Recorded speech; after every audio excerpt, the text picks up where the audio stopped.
বন্ধুরা মিলে চাইলে কি না করা যায়। হঠাৎ করে রাতে পদ্মা নদীর পাড়ে বৃষ্টির ভিতরেই মুড়ির আয়োজন করে ফেললাম, তাও আবার মোবাইলে ফ্ল্যাশ লাইট দিয়ে। আসসালামু আলাইকুম, হাই এভরিওয়ান, কি অবস্থা সবার, কেমন আছেন? সারা দেশে যে পরিমাণ বৃষ্টি হচ্ছে তার ভিতরেই ভালো থাকা খুবই কষ্টকর। আমাদের মুন্সিগঞ্জে টানা 3 দিন থেমে থেমে খুব বেশি বৃষ্টি হয়েছে, যার ফলে আমরা বন্ধুরা সবাই একসাথে বের হয়ে আড্ডা বা গল্প করতে পারিনি। তাই আজকে বৃষ্টি কম থাকায় আমরা যেখানে আড্ডা দিই, বন্ধু ফোন দিয়ে বলতেছিল এই জায়গায় চলে আসতে। আমি যেতে যেতে মোটামুটি ওরা সবাই চলে আসে, এসে আবার খাবার দাবারের প্ল্যানও করে ফেলে। যেহেতু অনেকদিন পর সবাই একসাথে হয়েছি, আবার বৃষ্টির কারণে আবহাওয়াটা ছিল খুব ঠান্ডা, তার কারণে বন্ধুরা মুড়ি মাখার আয়োজন করে।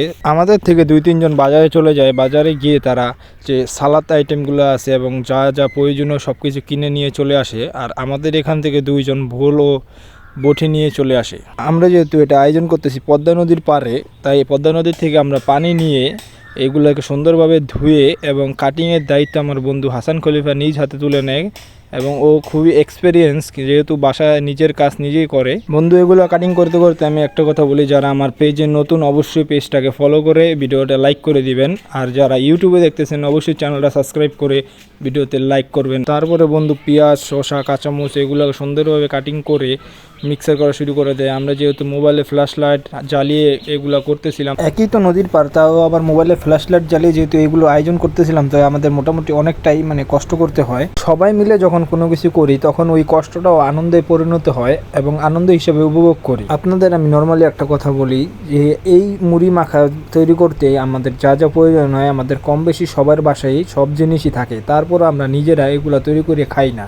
যেহেতু আজকে বন্ধুরা মিলে তৈরি করতেছি, তাই সবাই নিজ নিজ দায়িত্বে কাজ করতেছে। তাই আমি ভিডিও শুরুতে বলেছি বন্ধুরা মিলে চাইলে কি না করা যায়। দেখেন এই রাতের গভীরে আমরা মোবাইলে ফ্ল্যাশ লাইট দিয়ে মুড়ি মাখার আয়োজন করতেছি। যাক, এইসব কথা বাদ দিয়ে এখন আমি মূল ভিডিওতে আসি। এখন পর্যন্ত আমরা নর্মালি যে উপকরণগুলো ব্যবহার করছি এগুলো সবসময় মুড়িতে ব্যবহার করা হয়, যেরকম ডাবলি, পেঁয়াজ, কাঁচামরিচ এগুলা। কিন্তু এখানে আমরা আবার একটু ভালো একটা জিনিস অ্যাড করেছি। আমাদের এখানে বিখ্যাত যে সিরাজ কাকার হোটেল আছে, ওখান থেকে আমরা একটা চাপ নিয়ে আসি এবং চিকেন চাপ, যেটা আমরা মুড়ির সাথে মিক্স করে দিই।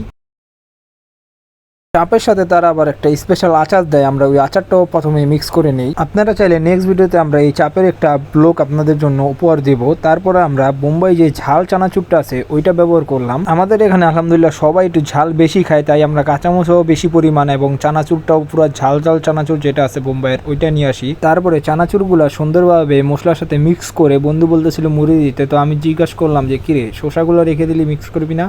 ও বলতেছে শসা মিক্স করলে পানি ছেড়ে দেবে, তাহলে মুড়িগুলো তেনায় যাবে। তাই শসা একবারে মুড়ির সাথেই মিক্স করে ফেললো। মোটামুটি ওর আইডিয়াটা একবারেই খারাপ ছিল না। মুড়ির তুলনায় বোলটা একটু ছোট হয়ে যাওয়ার কারণে মুড়ি কিছুটা পলিটিনে রেখে দেয় এবং বন্ধু এক সাইড থেকে এগুলো মিলাইতেছিল আর মুড়িগুলা আস্তে আস্তে মিক্স করতেছিল। যেহেতু আমরা মানুষ একটু বেশি ছিলাম, প্রায় 7-8 জন মানুষ ছিলাম, তাই এই পরিমাণ মুড়ি আমাদের প্রয়োজন ছিল। কিন্তু এখানে একটা মিস্টেক করে ফেলে, যে হালিমটা ছিল হালিমটা দিতে ভুলে যায়, তাই লাস্ট দিকে আমরা হালিমটাও অ্যাড করে দিই।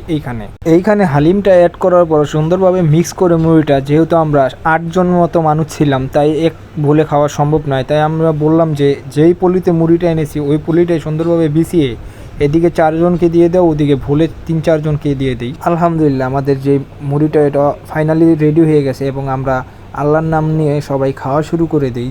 আপনারাও চাইলে ফ্যামিলি বা বন্ধুবান্ধবের সাথে এরকম মুড়ি বা গরম ভাজা যেই জিনিসপত্র আছে বৃষ্টিতে, ওইগুলা খেয়ে ট্রাই করে দেখতে পারেন। ধন্যবাদ।